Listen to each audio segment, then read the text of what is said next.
भारतात राहणाऱ्या प्रत्येक नागरिकाला भारताचे नागरिकत्व करिता आधार कार्ड हे भारत सरकारने अनिवार्य केले आहे।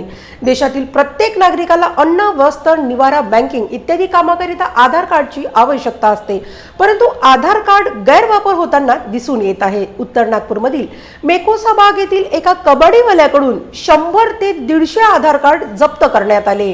हा कबड्डीवाला नागरिकांना फोन करून हे आधार कार्ड 20 रुपयाच्या दराने वितरित करीत होता। आधार कार्ड बनवणाऱ्या कंपन्यांच्या किंवा नागरिकांना आधार कार्ड पोहोचविण्याच्या चुकीचा हा सर्व प्रकार उघडकीस आला। आम आदमी पक्षाचे प्रभात अग्रवाल यांनी या संदर्भात जरीपटका पोलीस ठाण्यात तक्रार नोंदविली असून दोषी अधिकाऱ्यांवर तात्काळ कार्यवाही करावी अशी मागणी यावेळेस करण्यात आली। ये विषय ऐसा है कि कल लगभग 2 बजे के पहले मैंने ये सारा विषय कंप्लीट कर लिया था। 12 बजे के आसपास मुझे कॉल आया हमारे स्थानीय कार्यकर्ता का कि गड़बी चौक के पास में एक कबाड़ी वाला जो है वो 20-20 रुपए लेकर लोगों को आधार कार्ड दे रहा है। उनको फ़ोन कर रहा है क्योंकि आधार कार्ड पे नंबर होते हैं, उसको फ़ोन करके लोगों को बुला रहा है और सबको देकर ये कह रहा है कि भाई आपके आधार कार्ड यहाँ आए, आप लेकर जाइए। जबकि नियम ये बोलता है कि जो केंद्र सरकार की जो संस्था है जो कि आधार कार्ड बनाती है, जिनका राइट्स है बनाने का, वो पोस्ट के जरिए, सरकारी पोस्ट के जरिए आपके घर पर आना चाहिए। वो किसी भी थर्ड पार्टी के पास जाना नहीं चाहिए। इवन कुरियर वालों को भी उसको देने का अधिकार नहीं है। तो इतने बड़े पैमाने में आधार कार्ड वहाँ पहुँचे कैसे, कबाड़ी वाले के पास में आए कैसे, और आने के बाद में वो 20-20 रुपए में इसको बेच रहा है, तो ये समझ लीजिए कि राष्ट्रीय सुरक्षा के साथ में सीधा सीधा खिलवाड़ है। आज आपकी सबसे पहली पहचान जो है, किसी भी भारतीय की पहचान है, उसका आधार कार्ड। सबसे पहली प्राथमिकता जो है वो आधार कार्ड को दिया जाता है।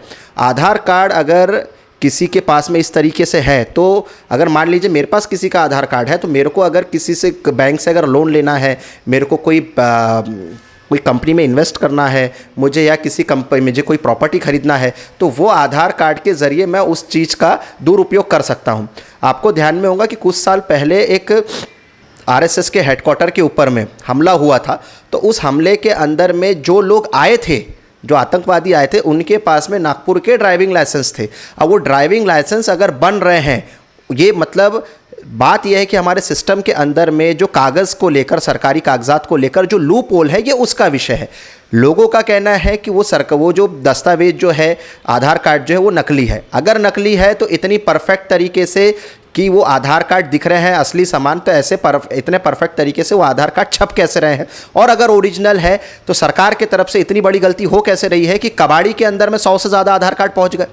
ठीक है, इसमें लूप होल कहाँ है ये ढूंढना पड़ेगा कि जो कंपनी से जहां आधार कार्ड निकले वो पोस्ट ऑफिस तक के नहीं पहुंचे, वहां पर गलती हुई, कि पोस्ट ऑफिस से निकलने के बाद में गलती हुई। ये एक काफ़ी गंभीर विषय है। नागपुर पुलिस ने इसको तत्काल पूरी तरीके से अपने संज्ञान में लेते हुए, क्योंकि पुलिस को कल हमने कंप्लेंट किया है, उसकी महत्वता को समझते हुए उस चीज़ के ऊपर में पूरी जांच करके जल्द से जल्द इसका जो निकाल है वो निकालना चाहिए कि वो आधार कार्ड कबाड़ी में पहुँचे कैसे। और जो भी सरकारी अधिकारी इसके अंदर में दोषी है उनको तुरंत सस्पेंड ना करते हुए उनको एलिमिनेट करना चाहिए। उनको उनकी नौकरी से पूर्ण रूप से घर पे बिठाना चाहिए, क्योंकि ये विषय सिर्फ एक नागपुर का नहीं है, ये विषय सिर्फ हमारा और आपका नहीं है।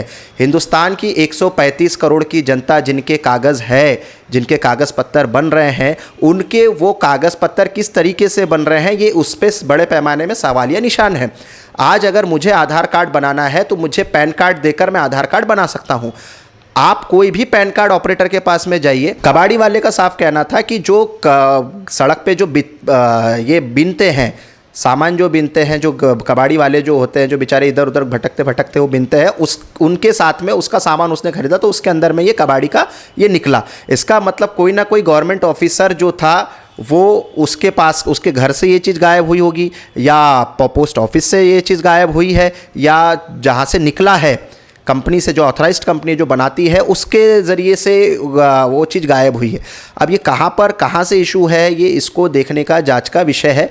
इसका जो मुख्य पॉइंट जो है, ये इतना बड़ा पैमाना क्यों है, इतना बड़ा मुद्दा क्यों है, उसका पीछे कारण में ये है कि आज सरकार जितने भी सरकारी दस्तावेज हैं, ये जो भी बनाए जा रहे हैं, आधार कार्ड अगर बनाना है तो आधार कार्ड को बनाने के लिए पैन कार्ड की ज़रूरत होती है या कोई भी दस्तावेज की ज़रूरत होती है। अब ये पैन कार्ड जो बन रहा है, अब ये पैन कार्ड जो बनाया जा रहा है, आप कोई भी पैन कार्ड के उसके पास में जाइए, जगह जगह आपको बोर्ड मिल जाएंगे, 10 दिन में पैन कार्ड, 20 दिन में पैन कार्ड आपको मिल जाएगा, 1 दिन में पैन कार्ड हम देते।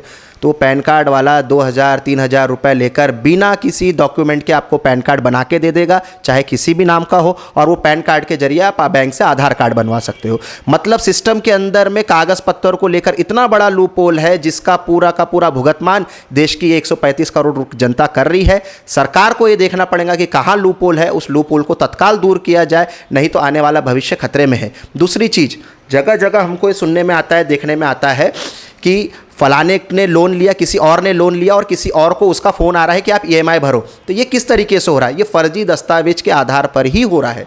तो इस चीज़ को अगर रोकना है, ये सारे प्रॉब्लम्स को अगर रोकना है, तो हमारे को हमारा सिस्टम क्लियर करना पड़ेगा, हमको हमारा सिस्टम ठीक करना पड़ेगा। 135 करोड़ की जनता को आप इस तरीके से उसके भविष्य को उसके मझधार पे नहीं छोड़ सकते।